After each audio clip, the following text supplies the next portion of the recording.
Hello and welcome to the Bread Slice. My name is Alex and I am your host today. And today is a special day because we have a friend in the studio here. We have Eric Ash here with us. Thank you for being here, Eric. Hey, this is great. I'm excited. Yeah, I'm excited to have you, brother. Yeah. Yeah. We were talking earlier about you saying that when you were younger, you had all these things and everything is in a hard drive. And I thought about the same thing because I was going to ask you, like, do you feel like you're kind of a late bloomer? Like, because now that I feel like now that I'm 35 years old, I have more patience and more drive to do the things that I didn't have the patience. But I did have the drive and not the patience when I was younger. Yes. I would say I'm definitely a late bloomer. Yeah. Late bloomer, yes.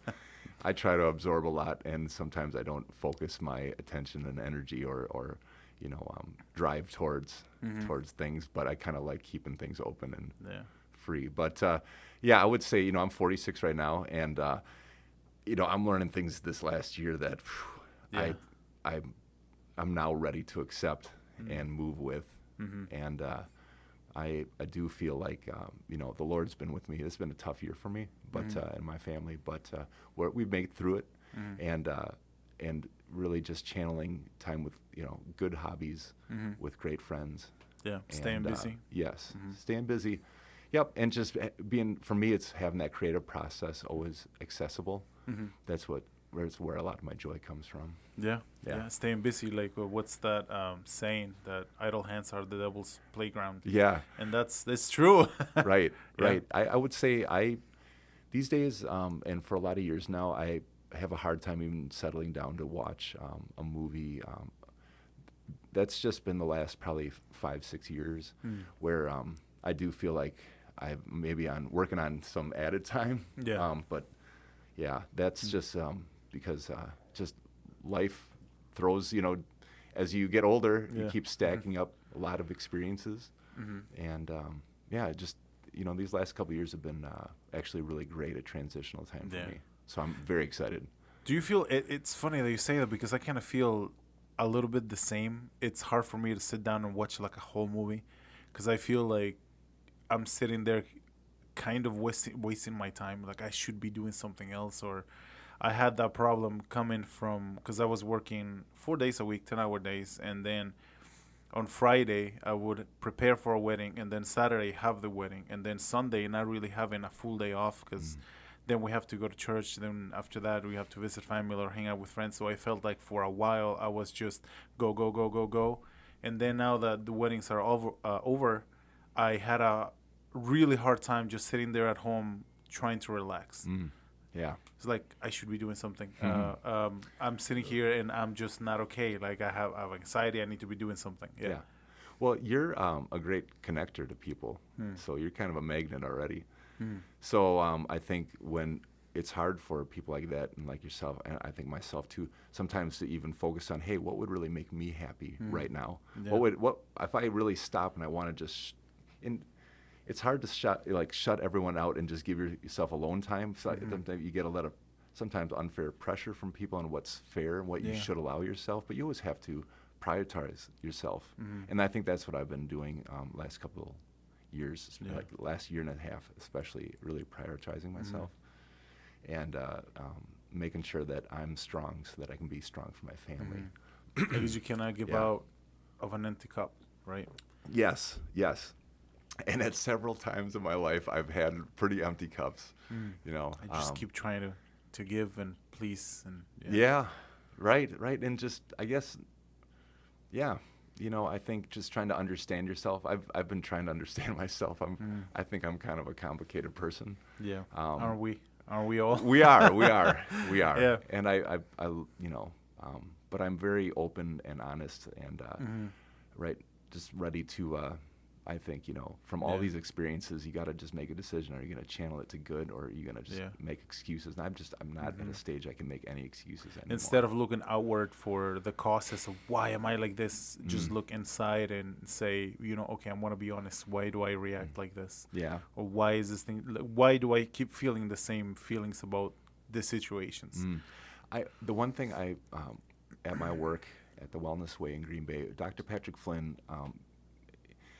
his leadership has really been amazing. And a lot of his talk is that daily battle with your mind and how you have to get over your mind and what, as men, we're not really supposed to be happy because we're always doing the things that we really don't want to do, the things that suck, but the things that are going to build us up to be stronger, like we need to be for our community. So like we should be dealing with pain every day and get used to the pain. Yeah. And, I had a very great upbringing, country kid, right, from Freedom. Grew up across from a farm. It was just the pace of the town, everything. The country out there, it was great. It was amazing. A lot of freedom. Yeah, yes. I have no complaints at I remember all. you saying that you would like to go to the cemetery and just play around. Yeah, well, it was shooting birds with my dog, which I don't, these days I don't know if they'd allow, someone to walk around with a pellet gun, but I would. Times are different. Oh, hey, they wanted those gophers, killed from, they did not want gophers in the cemetery. You don't want gophers underneath these gravestones, so. Yeah. So they allowed you to go and shoot the gophers? Sure. Yeah, in those days I was shooting stuff all over. Blackbirds, crows. Those blackbirds are real tricky. You'd shoot them, and they'd fall, and they'd be like legs up in the air, eyes rolled back, and you're like, my dog, his name is Tucker. Yeah. He's a Cocker Spaniel, and we spent summers out there. Yeah. It was awesome, and then you turn around and look, and the blackbird's gone, and he sneaks away. So they trick you all the time. Yeah.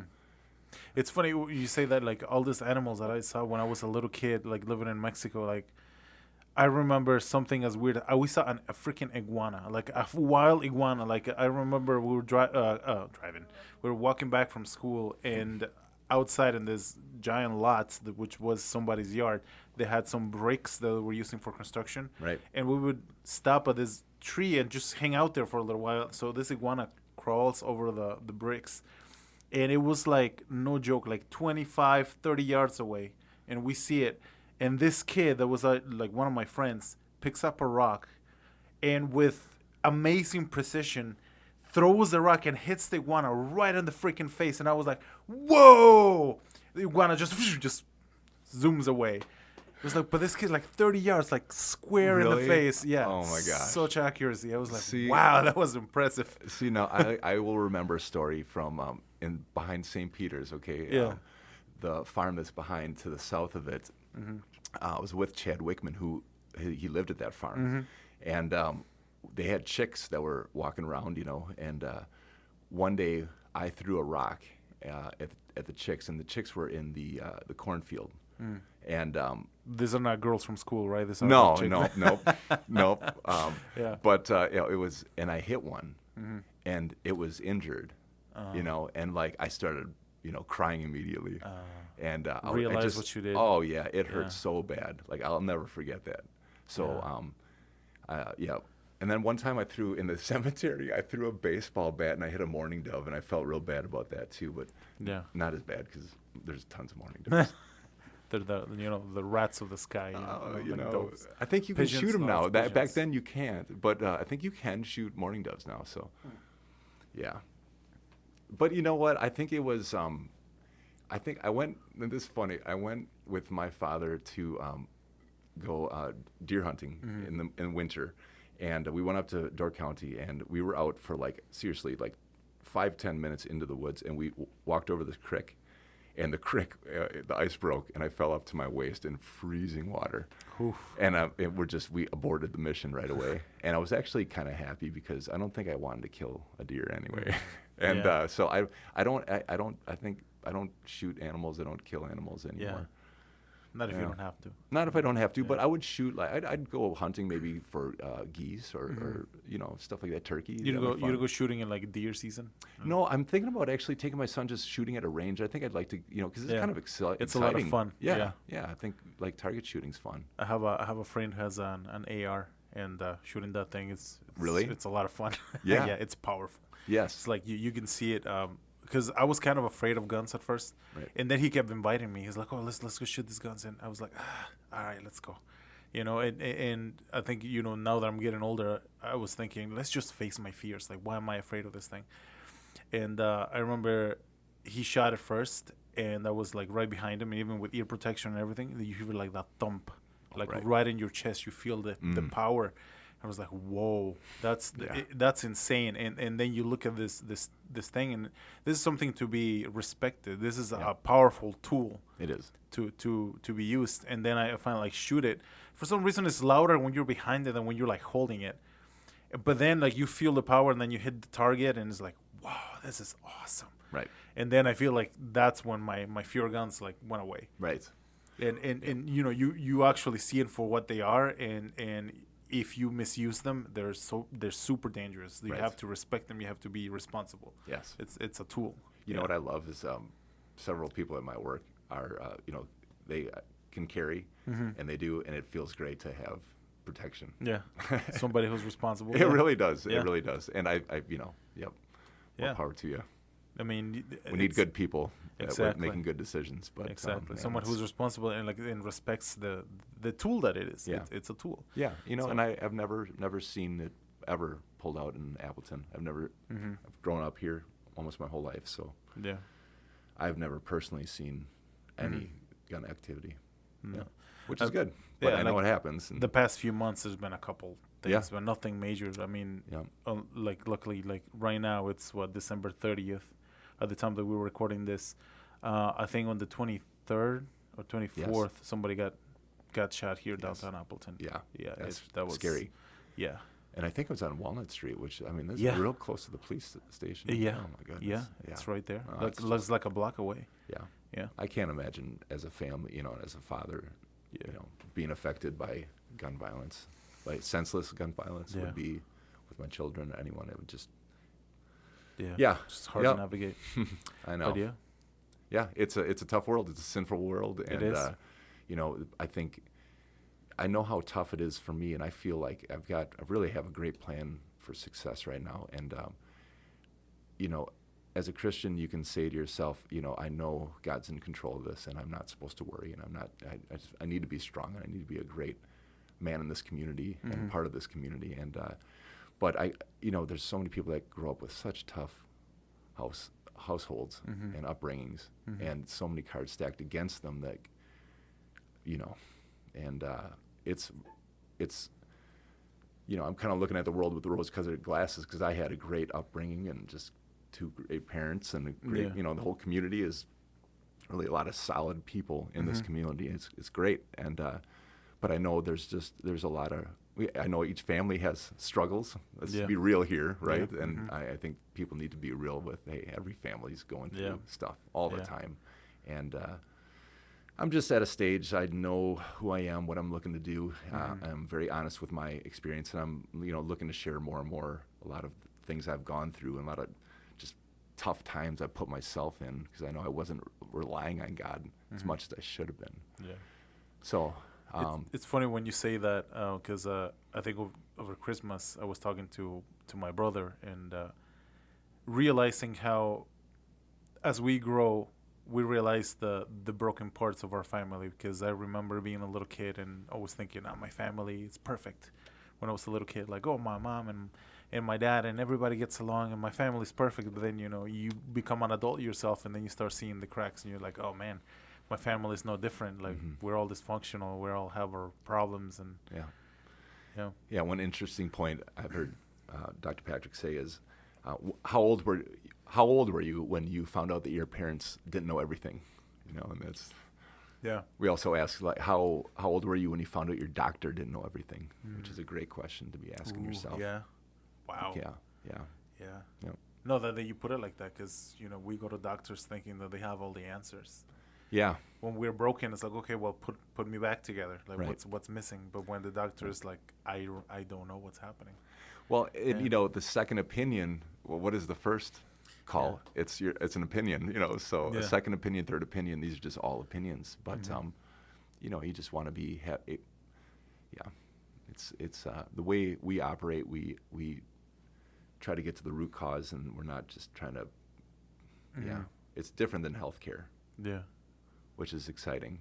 Yeah. We usually have to fix problems that happen in healthcare. So. So yeah. it's not per se. It's not holistic medicine per se. It's No, it's really educating yourself to, we're all, here's the thing, right? We are all one designed by God, each one of us. So really, Dr. Patrick says that you can't compare two people.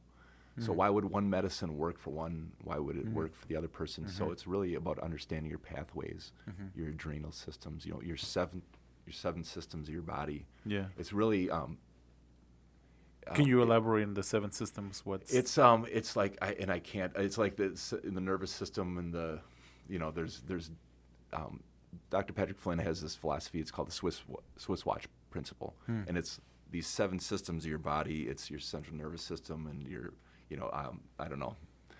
all the systems? All the systems. Yeah, it's funny. Yeah, I work yeah. with all these doctors, and half this information flies over my head. Yeah. But it's just about looking at yourself and just getting tested, because getting tested tells you what your body needs and what could be causing cancer and where things are off. And I just Looking think, for the root cause instead of just covering symptoms. This is a sinful world, and it's leaked into everything. Our food, and it's just everything. The education. Yeah. What is food? And now we're at a point where a lot of stuff is manufactured food. You got to look at almost every label to see if it has an ingredient that's been manufactured, and that's a scary place. Yeah, don't really quote me very well on this, but I've heard, I don't remember where I heard this, that they're growing meat in labs, right? So they're doing that. We know that. And I heard that in order for them to grow this artificial meat, they're using some of the cells that reproduce the fastest, which are cancer cells. So they're using cancer cells to grow meat for us to eat. Yeah. And I saw another video, because if you click on one thing, then next thing you're in a rabbit hole, and saying that at some point they want to phase out meat for some reason. I don't understand. What? I don't know. Phasing out beef, any dairy products. Because cows give off too much gas. That's that's what they're saying. Yeah. I think they're just trying to put a value on the energy animals and people use. I mean, it's going to be interesting times moving forward. Definitely, 100%. I'm not a very conspiracy kind of guy, but I always say use discernment with all the things that you hear. Well, it's just how energy is going to be charged. I think it would just be different. Yeah. Make you feel guilty for just being able to walk freely. Yeah. It's kind of like that You're meme. using oxygen. We have to make signs for you. We have to create roads for you. Why don't you just stay home and we'll bring you everything we need? Just get comfortable and plug in. Or that meme on the internet that it's Abraham Lincoln says, if it's on the internet, it must be true. Yeah. Yeah. Abraham Lincoln. What's great, and I'll just, I'm not trying to, boast about work or whatever. Can I bring my bubbly here? Yes. Right here? What I love about what we do is, everything that we show online, we back up with Harvard, documents. Here's the document. So Doc moves great through presenting the facts, saying, hey, the big difference is the medical research and medical practice, they don't match up. So I've heard Betsy, one of our journalists, say that it's about 14 years behind where the study of medicine and is the application of it. So I just feel like Americans are being underserved and way overcharged for services that aren't really meant to keep you healthy. There's, and so you have to take your health into your own hands. And we are the sort of doctors that can tell you where you're messing up. We got the boldness to say, stop doing it. Stop, and if you really make sugar the enemy, then for you and your family, you're just going to be feeling the best. And once you start feeling better, it's okay to feel good. And a lot of people just don't. I haven't my whole life. So it's been a big change for me. It's crazy. It's crazy, like the sugar thing that you just said. Yes. Like sugar is in everything. It is. It is. And it's, I remember there were times when I could drink 2-3 Monsters in a day. Oof, yeah, I remember that's those insane. days. Yeah. Right? Or like a 10-12 pack or Mountain Dew. You remember the BFCs? Yeah. Yeah, and they did say it was like big effing can. That's what it stand for. And I remember back in the day when in my early 20s, I would work in the restaurant industry from sun up to sundown, right. And I would drink up to 3 of those things in one day. I'm like, how did I do that? I know, right? Wow. Ugh. Yes. And your insides are just inflamed and what are you doing to me? What are you doing to me, boss? I remember because I was abusing caffeine. I was drinking that and plus drinking coffee. And then one day, like right at the end of the day, I remember it was like a slower day at the restaurant. And I remember having my first visual migraine. Mm. It was so weird because I remember I'm Mm. looking at the sheet where all the list of everything that I'm writing down, and then all of a sudden like half of the sheet is like this streak of light. Yeah. You know, when you stare at a light for a long time and then you look away and then you kind of Right. you blink and then you see that streak of light. I started seeing that and I started getting a little bit confused and I'm like, what is happening? What is happening? And then I tell this other guy, this other cook, I'm like, Zach, I think I'm dying. And he's like, shut up and just finish the inventory. But it was like, what is happening for a little while? It started freaking out. Like I Right. didn't know what it was. Yeah. Yeah. And then slowly it started going away, but it didn't occur to me to start drinking water or something because, you know, that's Right. Well, don't you think like after high school, like it's probably the first thing people and kids get addicted to, caffeine. or adults, yeah. Yeah. Yeah. You know, and you know, did you see this now again where Wisconsin is like, you know, the most drunkest state, you know, state, and so and we say it with pride. with pride, and Yeah. that just yeah, go get her done. Do the bar crawl. Like I would die if I Yeah. did a bar crawl. Oof, no. But you know, I think it's okay to get that out of your system.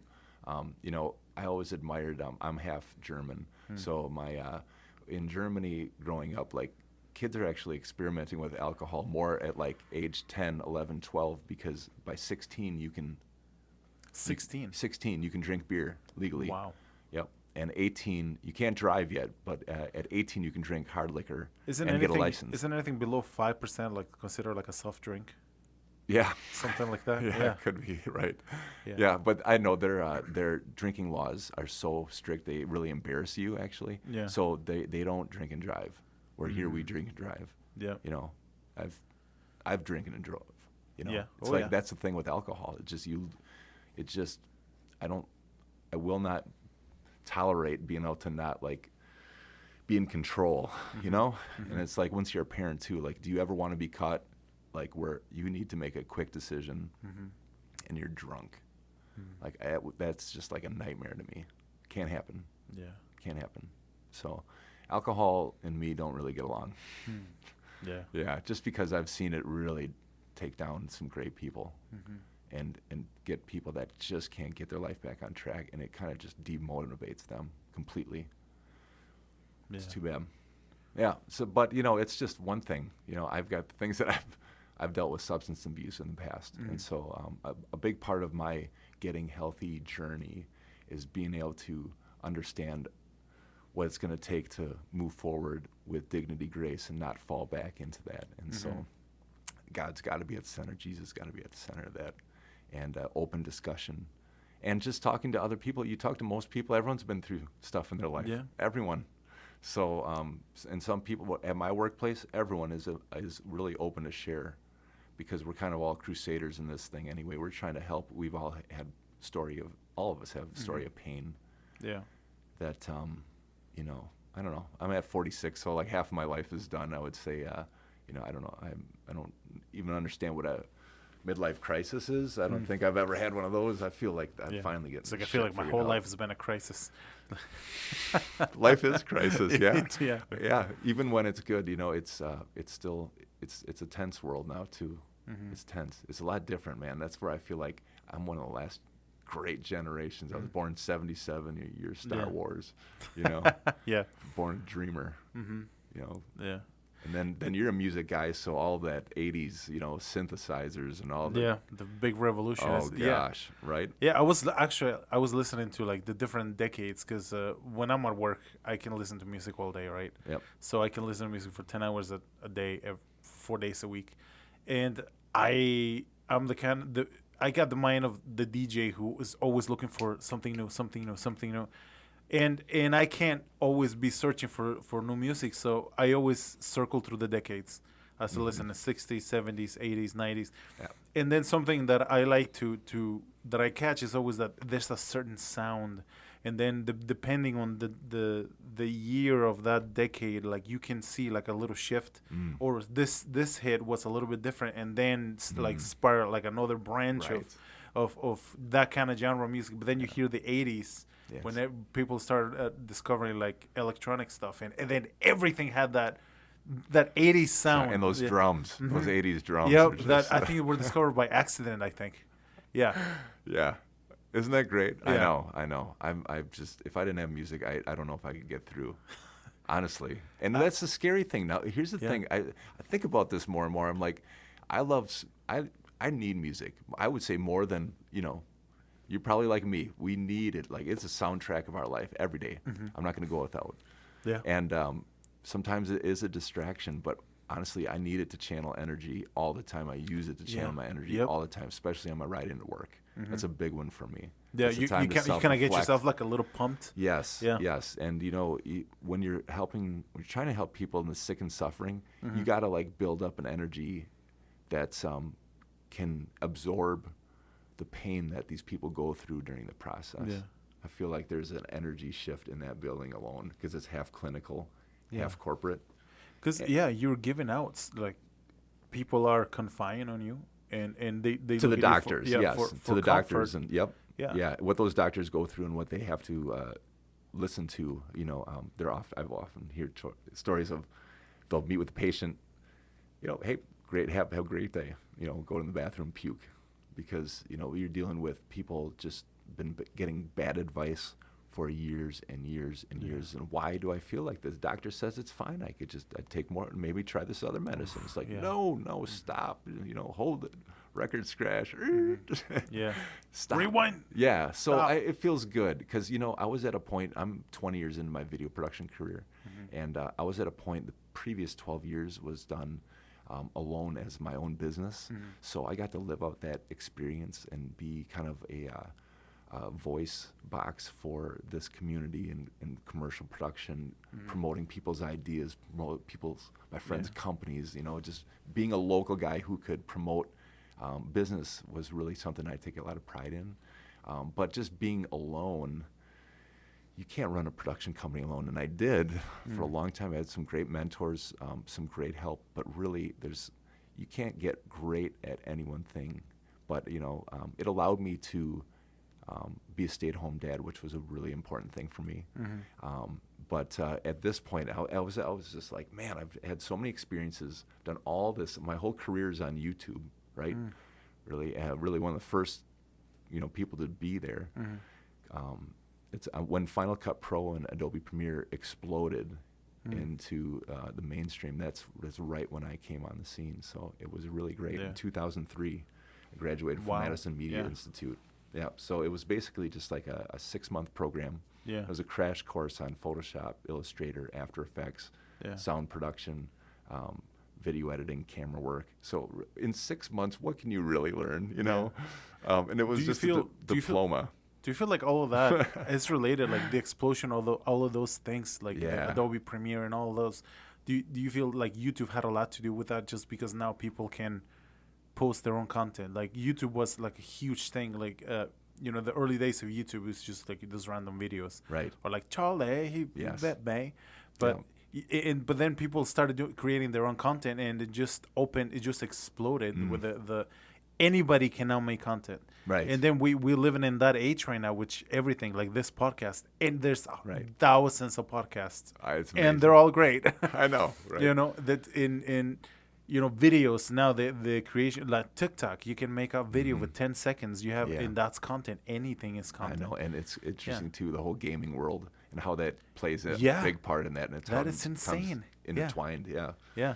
On their home systems, they can access all the YouTube and all that. It's just it's amazing. Yeah. I got kids that have, they've probably seen tens of thousands of videos by this moment. Yeah. Time, Or like these kids that are streaming and just playing a video game, and they get thousands and thousands of views and Right. getting paid at 13, making a bunch of money on YouTube. Like, that's insane to me. Yeah, it's great. I was looking. I never had a million hit video on my page, but the video of my daughter eating green beans has hit 50. I think it was 55K. Wow. Yeah, right. But no, I did make some of the videos for my boss. Yeah. They've blown up into the tens of millions, which is cool. Wow. But that's his influence. He's a medical influencer. Yeah. So it's a real neat perspective, and we've been flooding the market. Instagram, TikTok, Yeah. Facebook, That's you know, amazing. we go live and these, and what we do is we just take questions from people. Hey, tell me, can you tell me about cancer? Can you tell me about celiac disease? Can you tell me about fatty liver disease? Can you tell me about, you know, and we just take that and we say, hey, doc, we do the question, and he Yeah. gives out free information for the Wow. public, and it's awesome. And we just want to flood the market with the truth. Mm-hmm. So it's pretty cool. And yes, we do have supplements and herbs and all that. So we take liquid herbs. Yeah. You know, oh, they taste horrible. They taste horrible. But, you know, he's a big But, believer in yeah. like eating like glandular meats and just, Mm-hmm. you know, just. I mean, it is in the Bible. It says, "You shall eat of every plant Fasting. and seed." Yeah. Yes. And fasting too. Yeah. He's real big on fasting. Mm-hmm. He likes his sauerkraut and he likes his liverwurst. But yeah, he's so yeah. It's been real interesting. And the things that we've done now in January here, we're starting a no sugar challenge month. So Okay. I did that last year. 1 month, 30 days, no Yes, sugar. Okay. no sugar. And you got to really watch. Not even fruit or no, anything like that. no. Okay. Yeah. So Oof, it's, man, that's gonna be tough. I it remember. was tough. And I I remember made when a I few did mis- that the first time. It was Yeah. 12 weeks. I went 12 weeks. Wow. It's because I had really bad psoriasis, like terrible. It covered probably 50% of my body. And right now, I think it's down to like probably less than 20%. Like I have it in my arms and a little bit on my back, but Yep. but it was really bad. It started coming in my neck and my face. Right. And one of the first things I saw is like you have to change the way you eat. Like you can get all these creams, you can get all the steroid creams, and you just put in a band-aid on the Right, symptoms. right. You have to attack this is from the inside. Yeah. And I remember trying to quit sugar, and the first couple weeks is just horrible. I can't imagine. It's horrible. Yeah, I know. Yeah. And Right. then, but then slowly you get used to it. Like Yes, I you do. started, I was working at a restaurant at the time, so I had access to fresh ingredients all the time. Like I had organic chicken and vegetables, and I was having like chicken and vegetables every single day. Yes. Like and with just like sometimes that I wanted dressing, I would just take a little bit of olive oil and lemon juice and all that. I love Yes. citrus, Yes. and so a lot of citrus in there. Like Lot of I'm citrus, yes. satisfied. Yeah. Good for you. So like that, and that also, I didn't know about fasting back then, but that helped a lot. And then I started fasting, and then I think I was doing the fasting, but also at the same time when I broke my fast, I was not eating like the best. So I think that's why it wasn't helping as much, because I was almost clear 100% from psoriasis, but then I became confident and cocky. It was like, oh, I'm healed. I can just go back to my crappy habits. Yep. But no, it came back probably even worse, and it's taking me way longer now. And realizing that you have to take care of yourself, man. You can't just do whatever, especially when we're aging. Like we cannot eat and behave the same ways. Like I cannot go out and have 12 Long Island iced teas like in my early days. I'm Right. like, I don't. It just by the grace of God, I made it this far, because just made some stupid decisions. I know. Yeah. Well, I'll tell you what. You are an amazing chef, and you cook Stop, really. You stop. cook really clean too. So yeah, that's a Yeah. challenge. That is a challenge, and food sensitivities, man, they trigger your body. And I think the one thing I'm trying to get to the bottom of is understanding if the label of ADHD. Like I'm wondering if really just it can be stamped out by getting to the root cause and maybe food allergies. Yeah. Maybe Yeah. just your hormones being off, because I don't, the body's not designed to make mistakes really, but we have a lot of trauma, toxins, and thoughts I have a that really are good trying book. to hit us, that are always hitting us. Yeah. you know. I have a really good book. It's called What You Doctor May Not Tell You About Depression. And the first chapters talks about deficiencies in nutrition and how that can affect your body in really radical ways. Like you cannot even imagine, just by the fact that what you're eating or not eating can affect you so much. Yeah. Right. I know. And it's, unfortunately, could you imagine how lush the food was back in the Garden of Eden? Imagine those, imagine the cauliflower. Imagine. Yeah. Because I'm picturing just like all the Yeah. veggies just growing. Adam and Eve, they got a beautiful garden growing, right? The fruits. Oh my Imagine goodness. a mango from the Garden of Eden. Right. Yeah. Imagine that. Yeah. Imagine that. So it's crazy to imagine, because in scripture it says that with the fall everything was broken, right? And it says that creation still groans by the pain of sin.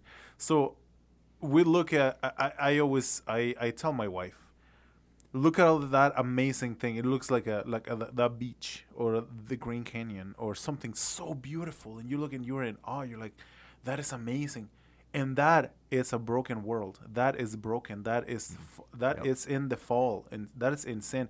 Now imagine how much more beautiful that thing was. I can't. It's It would be it's too radiant to even yeah. It's gather. and Sam was telling me the other day when we recorded an episode, he was saying one of my pastors took a picture. We were at the Grand Canyon. It was a pastor, a guy who was starting to become a pastor, and him, and they were at the Grand Canyon. And then the pastor took a picture, and Sam was in it. And then he's like, "Look at this picture," and Sam was like, "Oh yeah, that's really beautiful." And it's like you see all this creation, there's all these beautiful things that God made, but you know what the best part about this is? You. Yeah. Like you are His masterpiece. Yes. Yeah. Yeah. You know what? That's beautiful. I know. I heard this the other day, and it was, the God made. Oh man. So, Lord made the everything, right? In how Mhm. many days? Yeah. How- 6 days. In 6 Yeah. days. How long did it take to make you? One whole day. From the time of your inception to Yeah. to the time you're born. Oh yeah, it takes 9 months. Yeah. So what does that say? Wow. I forgot what it was called. This it's a building block. Is what holds atoms and proteins together. Uh, I don't have the correct terms, but I forgot what this acid is called, but it's in the shape of a cross. Like Oh, really? it looks like a cross, and this is essential part of the building blocks of your body, like things that Yes. keep you together, that Yep. hold you together, and it looks like a cross. Right. Yeah. All the things that Satan's like, man, that's why he's got such a brilliant design. He'll never be. Yeah. He'll just always have spite over that beauty. Yeah. I like in the book of Job when God appears to Job in a storm. Because you just imagine, like, we cannot be in the presence of God, right? Because we're fallen creatures. So he just manifests himself in a storm. So just imagine the Creator manifesting himself in front of you in a storm. You're like, oh, what's Wow. coming? Like, that's just powerful. That just gives me chills. Right. And asking Job, what do you know about the wonders of the snow? And they say that the book of Job is one of the oldest books in the Old Testament, right? So back then nobody had a microscope to really look at a snowflake and see the beauty that each single one is different. Like, there's no snowflake alike. Right. So if somebody calls you a snowflake, it's a compliment, right? Yes. So imagine, like, he says, what do you know of the wonders of the snow? Like, just think of like what he was, just the wonders, like what that beauty right there, that Yes. care, that design. Yeah. And and there's not two alike. That's Yeah. insane. Yeah. And just how how many many? snowflakes have ever been? Yeah. Ever and- existed? Yeah. Right now and before, and there will ever be. Yeah. Yeah. And naming every star by name, Right. knowing every hair on your head. I know. And was I think Pastor Michael is the one who said that he knows every hair on your head, and every year it gets easier to count. Ain't that the truth? Right? Oh man. It was great. I'm gonna crack Yeah. this open Yeah. quick here. A little ASMR. Thank you. Bubblers, man, these bubblers. I'll tell you what, right? They got vitamins. Oh, they got a lot of caffeine. They're good. They get me through the day. I know. I know.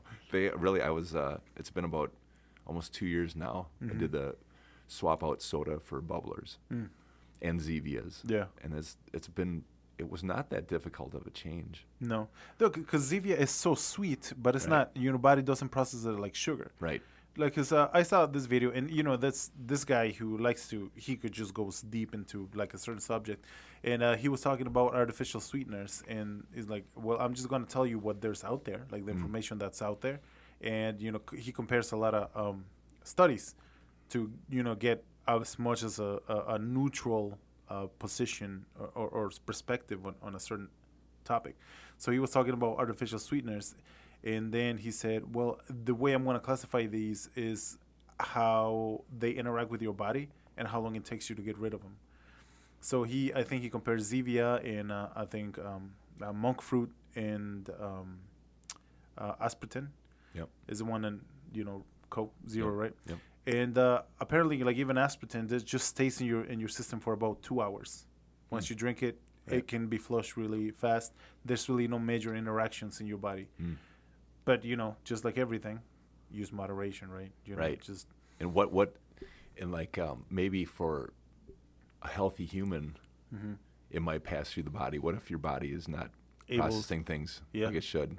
And maybe Yeah. it's stacking up. But that's where I'm not a doctor, so I don't know. At the molecular level, it's Yeah. really interesting though, and that's where yeah. testing will Disclosure: tell we're you. not doctors or No. physicians, so we No. we have no clue what we're talking about. No.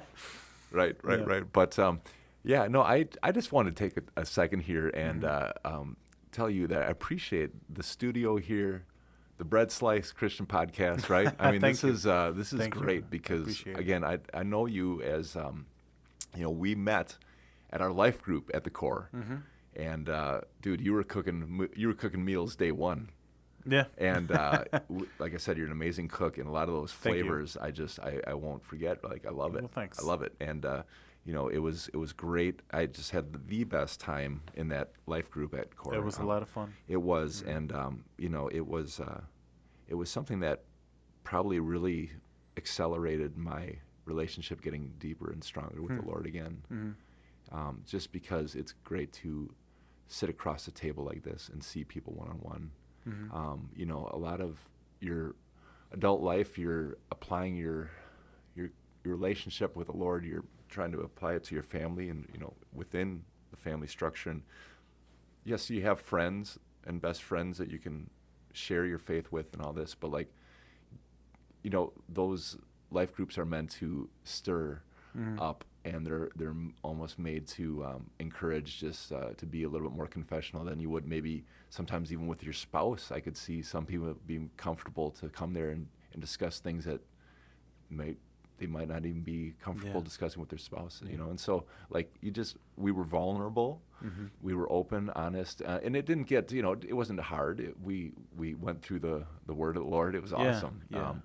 But there's a connection that we had, and those 10 people that I really appreciated, and it was like, yeah, what, that's what I needed in my to really tie me to a church, was feeling like, hey, I can have a group like this, but also the core is just, there's that energy being there on College Avenue, and just I always wish when I look back at high school. I was in band, at Fox Valley Lutheran, in the first class of every all 4 years was band. Yeah. As a percussionist, it was amazing. I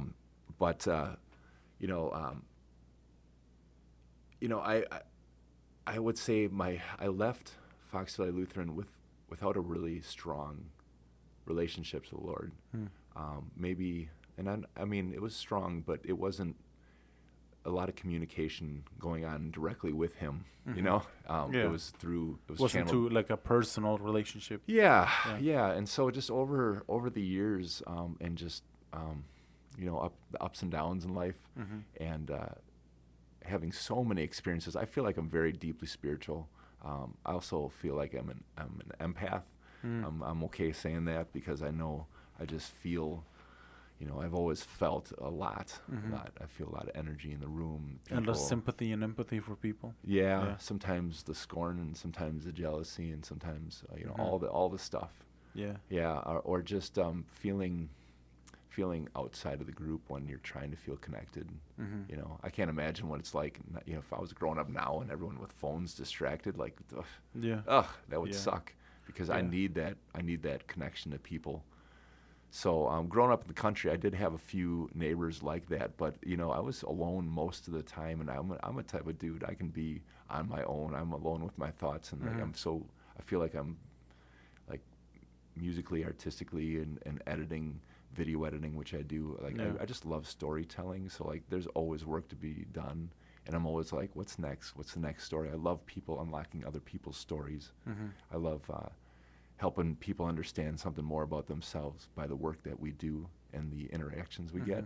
So I'm really blessed to be able to talk to people who go through these journeys, these Wellness Way stories where people, got off of meds, got off of, rised up from a horrible situation, and now they're at a point where they're good. They're improving, but it's just a snapshot. And with the Lord, and if you think about the future, you really have to set a plan for yourself and include the Lord in that. You have to prioritize yourself because God designed you as your temple. And done a lot of things, including I smoked cigarettes for almost 25 years. Like, Wow. why did I do that, Lord? I was an athlete growing up. No parents around, no one who smoked. Yeah. And like, why would I fall into that temptation? Yeah. So we just wanted to be cool. Yeah. Isn't that something? Yeah. I gotta. Isn't it weird, like, to fit in, to be cooler, we destroy ourselves? Yeah. Yeah. Yep. Or one thing is that you hang around people who, you probably feel a little better about yourself because they might just be a little worse off, a little bit less guided at the moment. So, sometimes you just surround yourself with people that, I don't know. I refuse to sit around or hang out with people who don't have the best intention of the group or positive energy. I just need to be around people who care, who are, and I know you care. This is why this bread slice is so good. This bread slice is great because, just getting people to talk about their faith journey, talking about life, talking about the things. I love hearing you and your brother talk. It's very peaceful. Listen to you guys. You get very, you paint colorful pictures, and I love hearing about your life growing up. Oh, thank you. Yeah, well, you're a good dude, We have fun, and it's you always got a smile on your face. Well, you can never get this many compliments in one well, day. Shoot, come on, people. People know what I'm talking about here. We love Alex. We love Katie too. Katie, how you doing? Thank you. It's a little weird for me because growing up, I grew up in a Mexican kid going to Mexican school is the culture is a lot different. Because when I started going to school here in America, I quickly saw like the shift in culture because in one way it's kind of like a jungle going to school in Mexico because every kid is extremely mean, and we give each other nicknames based on our insecurities. So it's very brutal. It is very honest, and and to me, taking compliments, it's really weird. Because I shared in a previous podcast saying that I grew up like as the fat kid essentially, and I was bullied endlessly for that, and that kind of gave me a skewed, I saw myself in a really skewed way. I just had like a body. It's not body dysmorphia, but I forgot the term right now. But I always looked at myself in the mirror and I'm like, oh, that's a fat kid. And even though now that I think right now I'm healthiest I've been in a long time. And I look at myself in the mirror and sometimes I don't recognize myself. And I'm like, oh, wait, what? That's me? Right. Because in my mind, I've always been the fat kid. Like, well, that's me. And dude, you're a beautiful soul, man. Well, thank you. Yeah. You got to know that a lot of great energy in the Lord's work is channeling through you, and it's beautiful.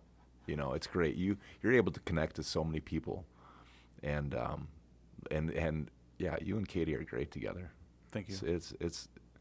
It's great. Yeah. So I mean, it just I think it's cool that we can share musical fun and I think.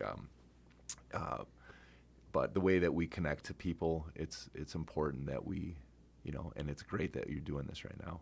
Yeah. Because sharing people's stories, having people just be comfortable enough to open up is such a gift from the Lord that you have to, we're blessed that we can do this for people, that we 100%. Can understand ourselves a little bit more, get a little bit more vulnerable, comfortable with. I think I'm trying to learn to be more stoic, but I also am very confident in living through my emotions because I hope, I'm an emotional guy for sure. Always have been. Always have been. I think the wisdom there, of course. The wisdom is not to deny or suppress your emotions, is to know how to handle them. Because you can have the emotions and not, act right away on the emotions. Yes. Because I feel like that's what, at least personally, that's how I was before. Yeah. When it came to life, I was always emotional first, and acting upon emotion, it's very destructive. Because you don't know when somebody somebody insults you, but then you clap back right away, even worse. Like I just want to make him feel like I'm feeling, but that's not wise. Right. You know, We're all guilty though. We've done it. At times. Exactly, Yeah. 100%. And Yeah. it's an eye for an eye. What's Yeah. where we're gonna get, and what did Jesus say? Put the other, show the other cheek, Yeah. and be slow to anger, and quick to listen, slow to speak. Yep. I know. I worked at enough restaurants, and I worked at Butamore Country Club. That was probably one of the best experience as far as working with a wait staff in a real kitchen, and so. But I know I always thought it was interesting your discussions on what, the colorful language that happens in a kitchen, right? And I know I've got 3 other video editors alongside me, and these guys are great. We're brothers. Yeah. It's awesome. But, in our case, and I'm just being real, the 22-year-old editor and his faith, I'll just send a shout out to Justin. His faith really sets an example for the rest of us. He's just about to get married next year, and he is working so hard with his fiancée Corinne to make a plan for their wedding, a plan for their future. How are we going to communicate? How are we going to raise our kids? What's important to me? What are we going to build our life around? Like, what's your personal time you need? What's my personal time I need? What can we do together? What should we do together? What maybe should we keep separate so that we can, always come back together to our thing? And so I love seeing Justin and Corinne plan their lives out right now as young Christians. And so it's encouraging too. And plus, I feel like, he helps us keep the colorful language to a minimum, which we're not great at sometimes. Yeah. And like all the times that, just a throwaway joke or using God's name in vain or cussing, which, I personally have a problem with, especially when I miss a bucket when I'm playing hoops. I'm trying my hardest to not cuss. Yeah. Like, I want to think of another word to throw in there, like Yeah. donuts or grapefruit, just something stupid that I'm too embarrassed to even say, but it's like, I want to control my tongue. And, I've been labeled ADHD. I've probably had it my whole life. I don't know whatever. It's my superpower. Thank you, Lord. But like I just part of it, and I'll blame it on being half German. Like I just say we have these little outbursts, and we will tell you how we feel. It's a little cold on a German delivery, and just take it and deal with it. But that's not how I want to operate. And just around my kids too. I just want to be of just comfortable with who I am, Lord, who's around me, what's the value system we've set in this household, what's the peace feel like in my household, where does God play into all this, and how is he part of my future with my career, my friends, my family, my path, my everything. Like, you got to get that stuff correct. Yeah. And it's I feel like the Lord has been so gracious to me because he's given me 1,000,001 chances to fail and then learn something from it, and I feel like just in the last couple of years here really just felt like, okay, Lord, the more I lean into you, which I know I've been denying for a while, but the more I lean into you, the more the more I've taken back some of the control in my life, it's allowed me to take a giant step forward. And right now I feel better than I've felt since I was probably 17, 18. It's the best my body has felt, my best my mind has felt. So it's been a hard journey back, but man, it's been great. And I just thank the Lord. He gives me every day to do it again. Isn't it amazing how we take control by surrendering? Yeah. Yeah.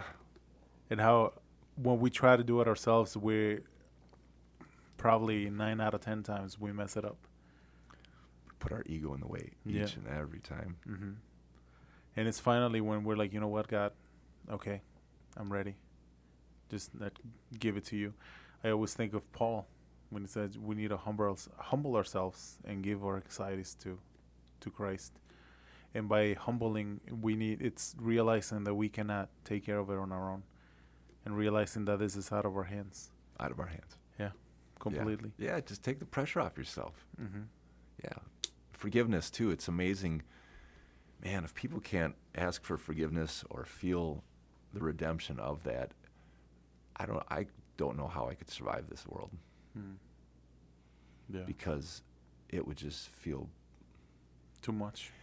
I just can't imagine living where you're just shunning your interior voice over and over. You just have your value system. You're okay, like thrown in the gutter. No, people have to hear that good and the bad, and they got to make a decision. But that's why our faith is to share.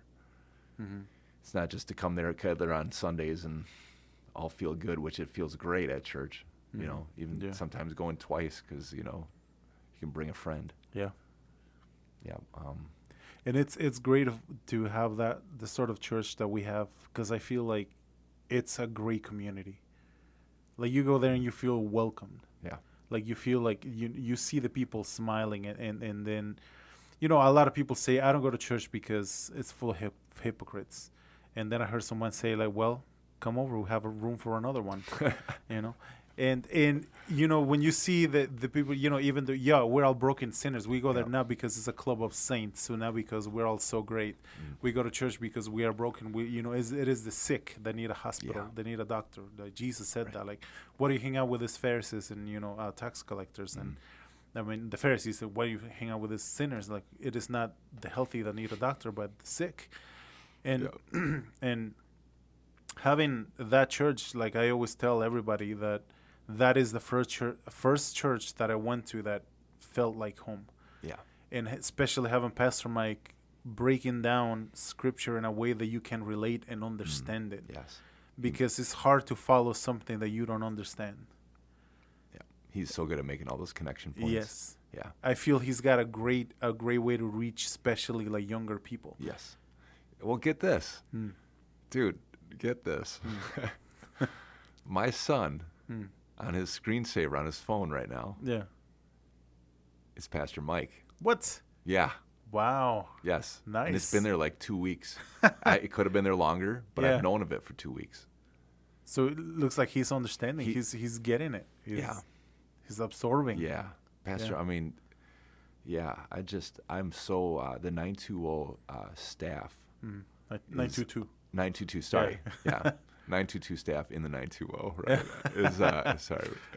Is just amazing. It's just amazing.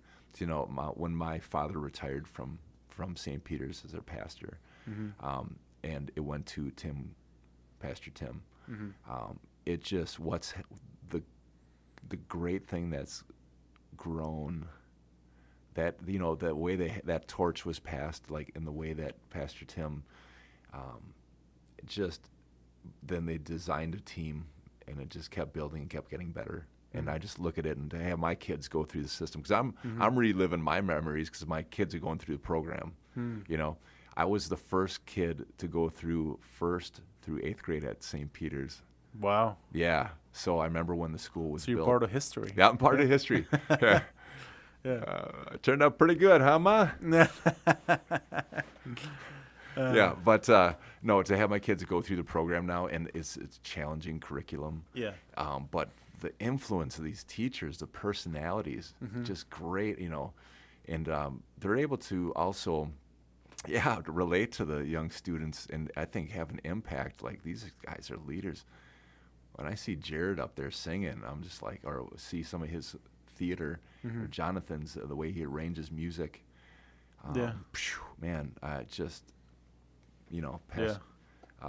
Justin Donnell. I like when you see Jonathan out there. He just looks like he's like, I've been a musician forever. Oh, it's like, when I first saw him, I was like, is this guy kind of famous? Because he's got like the posture, and like this guy looks like he means business. I know, he kind of rides out like John Wayne, like he's ridden that horse a million times. And, he's comfortable. Yeah, it's great. It's great. I used to, I'm dating myself, but like Bethany, I used to babysit her as a kid. So that's funny. She was just an infant. Wow. Yeah. And now she's up there singing. She's singing like an angel. Yeah. Yeah. It's amazing. I know. I think I just look at the way this year alone, 2023, for the music program at the core. Yeah. It's been outstanding. Mm-hmm. It's taken. It's like it was already an amazing place, and it's not like I'm judging them where it was to where it is, but like it's grown into something big, you know. Yeah. And my coworker Chad and Nicole, they come from Green Bay. No, Just they come on Sundays. Yeah, yeah, Nice. yep. And so just because to see Pastor Mike in person, you know, it hits good if you're watching from home, just, you know, watching live stream. And I did that for a lot of years, or I would do it sporadically for a lot of years. But something, you know, just that theater feel there is it reminds me of what the old FEL theater was, where I'd have a lot of concerts, where there were plays, homecomings, all those big moments in your life were in a theater. And now I look at the new FEL, because I was in the old building. You know, it's I like I was saying before, like I was in band, but I kind of wish I had theater, because like running spotlights and running sound, all that. Now that really intrigues me. I love all that stuff. Yeah. I love all that stuff. But no, things are good now. I actually, and I want to share this. So I've been wanting to get involved. I do the video switcher at St. Peter's, you know, maybe like once a month. For a little while now. But I want to start cutting up some Instagram reels or TikTok reels or whatever channels are going out of Pastor Mike. And I want to get my son involved. And I want to teach him video editing through making little stories, adding a little bit of B-roll to Pastor Mike's already very descriptive, very, you know, the way he connects the dots and makes his stories connect. It's just like that's an editor's dream to have a speaker like him to work with. Yeah. So I feel like the Lord's moving me right now. He's moving my heart to say, you got to do a little more, but include your son, teach him how to edit. He'll enjoy it. The kids like seeing, oh, look, we got all these views, you know. I mean, that doesn't really do a lot for me, the views. But I just feel like this is my opportunity to do something bigger. And then just sitting here with you is a great way. You know, I've shared things tonight that I haven't shared with, you know, just struggles I've had. Just, you know, I'm trying to just be real.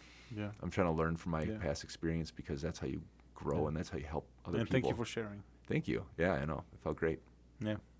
Well, we can start landing the plane here. We're about an hour. Oh yeah, you know, I can keep going with you, man. I know.